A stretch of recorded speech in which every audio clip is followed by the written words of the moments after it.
வணக்கம்.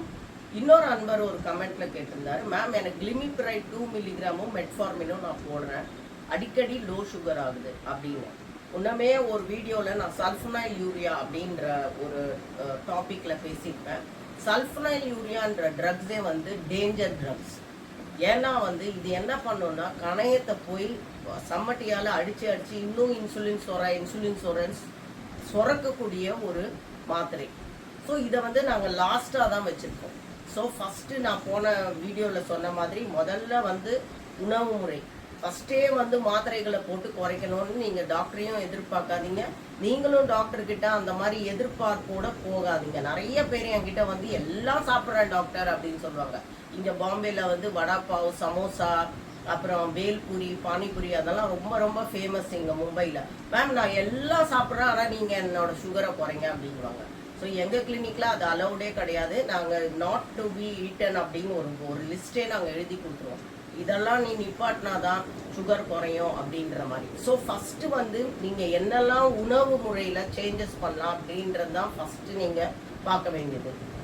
ஸோ உணவு முறையில் என்னென்னலாம் பேக்கரி ஐட்டம்ஸை கம்ப்ளீட்டாக விட்டுறணும். இந்த மாதிரி ரொம்ப எண்ணெயில் பொரிச்ச ஐட்டங்களை கம்ப்ளீட்டாக விட்டுறணும்.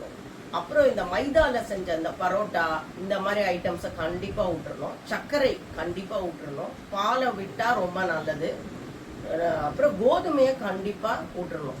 அப்புறம் போர்ஷன் கண்ட்ரோல், அதாவது நம்ம சாதம் என்ன சாப்பிட்டாலுமே, சாதம் இல்லை உப்புமா இல்லை ஏதாவது சாப்பிட்டாலுமே அதை வந்து தட்டில் இருக்க ஓரமாக வச்சுட்டு நிறையா வந்து ஸ்ப்ரவுட்ஸ், அதாவது சுண்டல், அப்புறம் காய்கறிகள், பழங்கள் இதிலே நம்ம வயிறை ரொப்பிக்கணும்.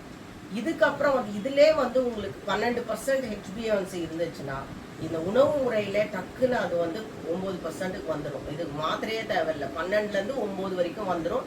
டாக்டரோட வேலை என்ன, 9லேருந்து 7 வரைக்கும் குறைக்கிறது தான். ஒரு 2% குறைக்கிறது தான் எங்களோட வேலை.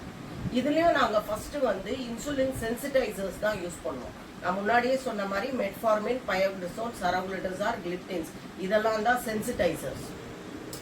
இதுலேயும் வேலை, அதாவது சுகர் கம்மியாகலைன்னா தான் கடைசியாக நாங்கள் இந்த சல்ஃபனைல் யூரியாஸுங்கிற மருந்தை யூஸ் பண்ணுவோம். அதுவும் லோ டோஸில் கிளிக்லசைட், ஒரு கிளிக்லசைட் 40 மில்லிகிராமில் அரை போதும். இதிலே வந்து மோஸ்ட் 90% பேஷண்ட்ஸ்க்கு வந்து கம்மியாயிடும். கிளிமிப்ரைடு அதுவும் 2 மில்லிகிராம்லாம் நீங்கள் போட்டிங்கன்னா கண்டிப்பாக லோ சுகரில் தான் போய் விழுவீங்க.